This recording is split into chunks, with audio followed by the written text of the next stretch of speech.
Hi, எல்லாரும் நல்லா இருக்கீங்களா? நான் ரொம்ப நல்லா இருக்கேன். இன்றைக்கி நம்ம வீடு பால் காய்ச்சி ஃபங்க்ஷன் வீடியோ தான் பார்க்க போகிறீங்க.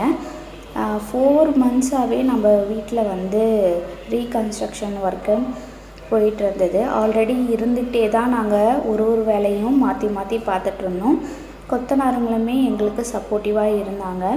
4 மந்த்தாக வீடியோ எதுவுமே போட முடியலை. ஏன்னா கன்ஸ்ட்ரக்ஷன் ஒர்க்கு போயிட்டு இருந்ததால் ஒரே சவுண்டாக இருந்தது. எனக்கும் வந்து டைமும் இல்லை. குழந்தைங்களையும் வச்சுக்கிட்டு வீட்டு வேலையும் பார்க்குறதுன்றது ரொம்ப ஒரு பெரிய டாஸ்க்காகவே இருந்தது. ஒரு வழியாக நாங்கள் 75% வேலையெல்லாம் முடிச்சுட்டு 18ஆம் தேதி வியாழக்கிழமை அன்னைக்கு பால் காய்ச்சி வந்து வச்சுருந்தோம். எல்லாருமே இன்வைட் பண்ணியிருந்தோம்.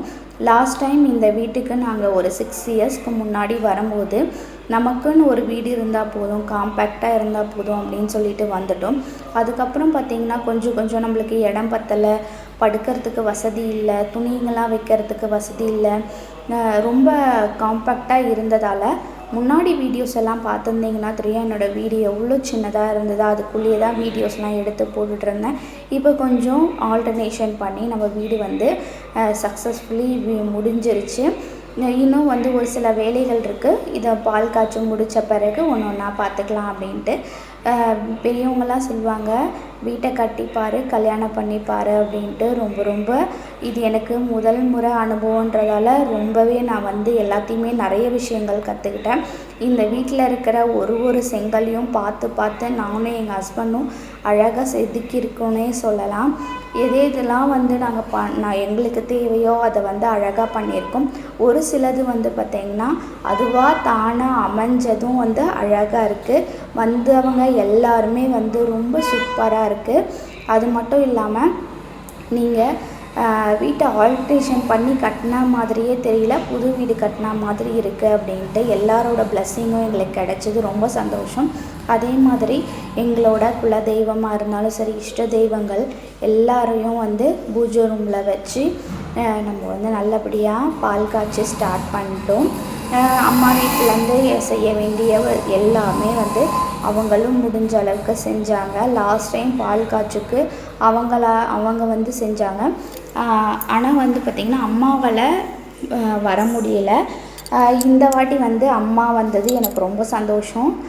லாஸ்ட் டைம் இல்லாதால தான் இந்த வருஷம் வந்து அவங்க முன்னாடி நின்று பண்ணித்தர மாதிரி எனக்கு தோணுச்சு. இந்த கன்ஸ்ட்ரக்ஷன் ஒர்க்கை பற்றி எல்லா வீடியோஸ்லேயும் நான் வந்து இனிமேல் வந்து என்னோடய எக்ஸ்பீரியன்ஸை உங்களுக்கு ஷேர் பண்ண போகிறேன். எங்களுக்கும் ஒரு ஐடியாஸ்லாம் இருந்திருக்கும்.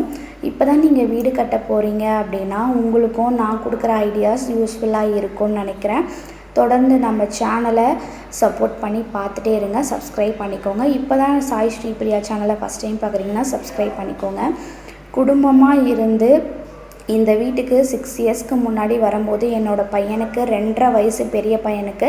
அப்போ சின்ன பையன் கிடையாது. ரொம்ப இக்கட்டான சூழ்நிலையில் இந்த வீடை வாங்கிட்டு நாங்கள் வந்தோம். ரிலேஷன்ஸ்லாம் அவ்வளோவா யாருமே வரலை. நாங்கள் மட்டுமே இருந்து பண்ண மாதிரி இருந்தது. இன்றைக்கி ஒரு 6 இயர்ஸ் கழித்து எல்லாருமே ஒன்று சேர்ந்து இந்த திரும்பியும் வந்து ஒரு ஃபேமிலியாக இருந்து பண்ணும்போது ரொம்ப மனசுக்கு நிறைவாகவும் சந்தோஷமாக இருந்தது. என்னோட 2 குழந்தைங்களும் அழகாக எங்களுக்கு வந்து சப்போர்ட்டிவாக இருந்தாங்கன்னே சொல்லலாம். நாங்கள் இதே வீட்டில் இருந்து இந்த வீடை கட்டினது அப்படின்றது எல்லாருமே ரொம்ப எப்படி கட்டினீங்க, எப்படி தான் இருந்தீங்கன்னு தெரியல இந்த டஸ்ட்டில் அப்படின்ட்டு. என் குழந்தைங்களும் எனக்கு சப்போர்ட்டிவாக இருந்தாங்கன்னு தான் சொல்லணும். அதே மாதிரி ஸ்கூல் லீவ் அப்போ தான் நம்ம ஸ்டார்ட் பண்ணணும் அப்படின்னு சொல்லிட்டு பிப்ரவரி மாதம் ஸ்டார்ட் பண்ண இந்த ஒர்க்கை வந்து பார்த்திங்கன்னா ஜூன் மாதம் வரைக்குமே செஞ்சுட்டே தான் இருந்தாங்க. நடுவில் கொஞ்சம் பிரேக் இருந்தது. இதெல்லாம் முடித்து நல்லபடியாக இன்றைக்கி பால் காய்ச்சிரும் அப்படின்னும் போது ரொம்ப மனசுக்கு சந்தோஷமாக மனநிறைவோடு அந்த மனையில் உட்காந்து கிரகப்பிரவேசத்துக்கு என்னென்ன பூஜைகள் எல்லாம் பண்ண முடியுமோ அது எல்லாமே ஐயர்கிட்ட சொல்லி நம்ம பண்ணியிருந்தோம். யக்ஞ வளர்த்துருந்தாங்க, கணபதி ஹோமம், அப்புறம் லக்ஷ்மி பூஜை, அந்த மாதிரி நிறைய விஷயங்கள் எல்லாமே சொல்லியிருந்தோம். அதெல்லாம் நல்லபடியாக பண்ணியிருந்தாங்க. அதே மாதிரி எனக்கு இன்னொரு சந்தோஷம் என்ன அப்படின்னு பார்த்திங்கன்னா, கிச்சன் வந்து ரொம்ப சின்னது தாங்க என்னோடய கிச்சன். இன்றைக்கி வந்து கிச்சனை வந்து ஓப்பன் கிச்சனாக மாற்றி ரொம்பவே சூப்பராக வந்து மாற்றியிருக்கேன். இது வந்து பார்த்திங்கன்னா அன்னைக்கு எடுத்த ஒரு சில கிளிப்ஸ் தான். என்னால் நிறைய வீடியோஸ் வந்து அங்கே எடுக்க முடியல. குழந்தைங்களையும் பார்த்துக்கிட்டு வீட்டில் ஒர்க்கும் போயிட்டுருக்கு. நாங்கள் வியாழக்கிழமை அன்னைக்கு பால் காய்ச்ச போகிறோம் அப்படின்னா செவ்வாய்க்கிழமை புதன்கிழமை வரைக்குமே வீட்டில் வந்து பெயிண்டிங் வேலை போயிட்டே தான் இருந்தது. ரொம்ப கலர்ஃபுல்லாக இருக்கும் நம்மளோட வீடு. அப்கமிங்கில் என்னோடய வீட்டை பற்றி எல்லா டீட்டெயில்ஸுமே உங்களுக்கு நான் கண்டிப்பாக தருவேன். குழந்தைங்க வந்து தூக்க கலக்கத்திலே இருந்தாங்க. நாங்களும் வந்து தூங்கி ஒரு எப்படியும் 4 நாளைக்கு மேலே ஆச்சு. கண்ணுங்களாம் பார்த்தாலே தெரியும். தூங்க முடியாத சூழ்நிலையில் எல்லாருமே வந்து எங்களுக்கு ஆசீர்வாதம் பண்ணியிருந்தாங்க.